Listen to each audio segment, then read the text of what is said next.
Hey guys, Dan Cavallari here from BikeRumor.com. I am out here in Boulder, Colorado today to talk to you about Shimano GRX. I've been riding this group for a very long time now, so I wanted to give you not only just my thoughts after almost a year of riding this, but also kind of a walkthrough of what makes this group set cool. So later in the video, I'll give you my thoughts on what I think of this group set after having ridden it for a year. But first, let's go through and talk a little bit about the highlights of the Shimano GRX Di2 group set for gravel.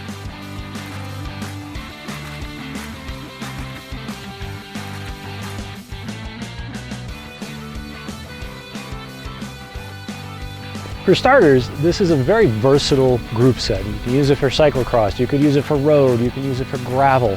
It's not like you're pigeonholed into gravel with this drivetrain. Now, the wonderful thing about this is that it is a streamlined drivetrain for gravel. So if you really want to get that streamlined experience, you can certainly get everything you need out of the GRX drivetrain.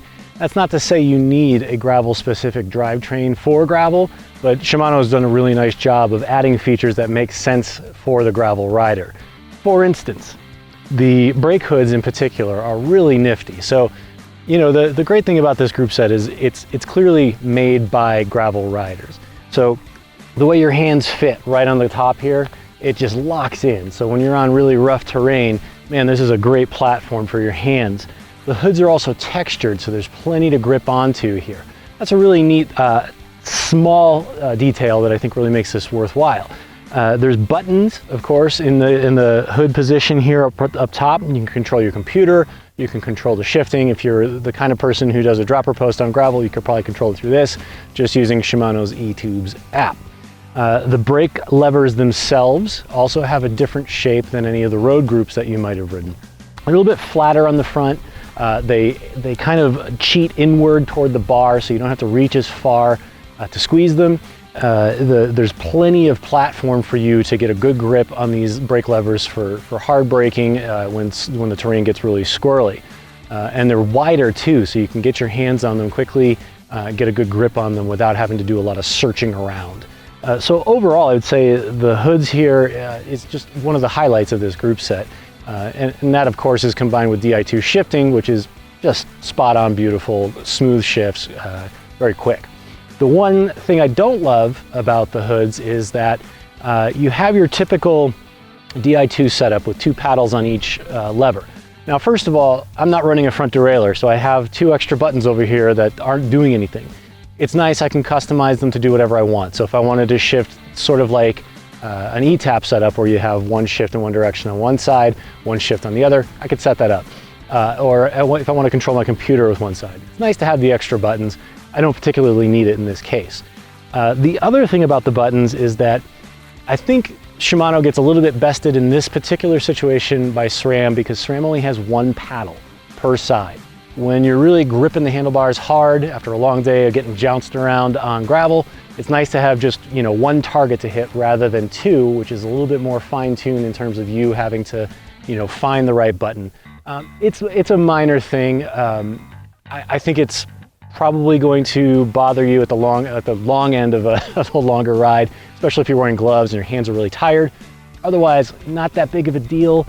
But something to keep in mind if you really like the SRAM setup with one paddle on each side. There are extra brake levers on my setup. These are optional. They're on the tops, the bar tops here, and it's really neat. These are hydraulic inline brake levers. Really cool, and they feel awesome when you're braking.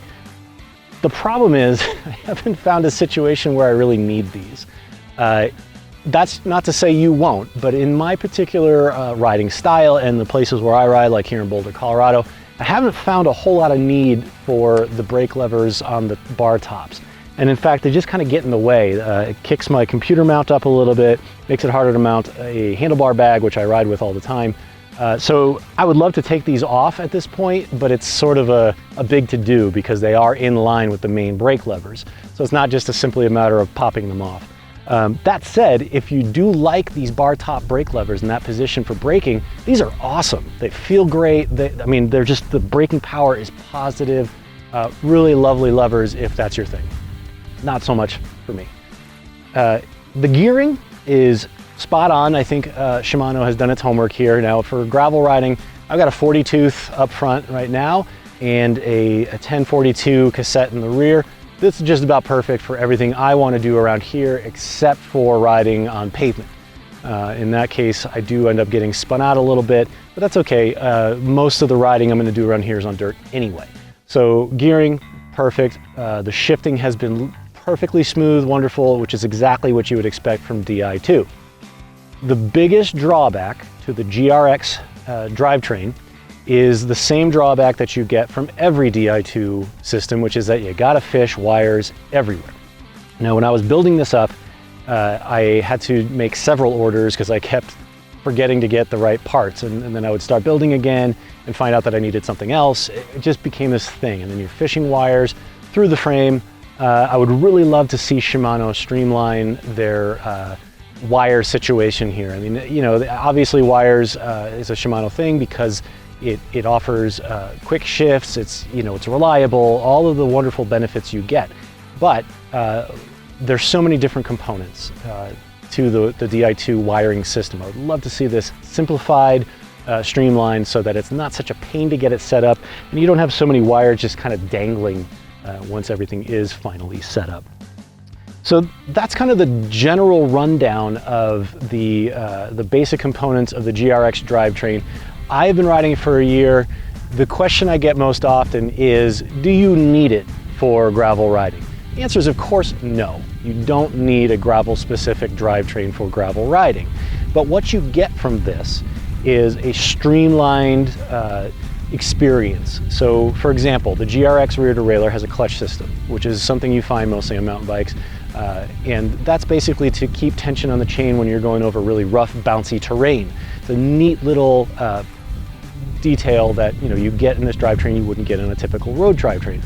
Although some road drivetrains are starting to catch up. The new E-Tap, for example, from SRAM has its own hydraulic clutch system built into it. The other thing you get is these hoods, like I said, which are really streamlined for getting a good grip on the bars, for smooth braking, great hand position. You won't necessarily get that on a road drivetrain, but then again, you're not really going to miss it either. You know what I mean? If you haven't ridden it already, you're not going to miss it. You can certainly get away with a road drivetrain and you'll be just fine. My guess is as gravel grows, you're going to see new gravel bikes sold with gravel drivetrains anyway. So you're probably going to end up in something like this eventually. And at that point, great. It's perfect. It's everything you're going to need. But you can still do a Frankenstein drivetrain and a road drivetrain and it'll work just fine. The gearing here is perfect for gravel riding. Again, another benefit to sort of having the gravel specific drivetrain. Really what you're getting again is that the engineers at Shimano looked at gravel riders and riding and what you need for that situation and designed this specifically for that. So if you're looking for something that is exactly what you need for gravel, this is certainly it. Do you need to run out and buy it and replace your road drivetrain? Of course not. But you'll certainly be happy with Shimano GRX Di2. Pricing is below in the article, as well as some other details that I didn't mention in this video. And I would love to hear from you guys. If you've been riding GRX, mechanical or Di2, what do you think? What do you think makes it stand out above a regular road drivetrain? Do you think you need it? Have you had bad experiences with it? I would love to hear it. So please feel free to comment below and let me know what your thoughts are. Right now, I'm gonna go ride. It's a beautiful day here in April and I got the perfect bike for it. See you guys later.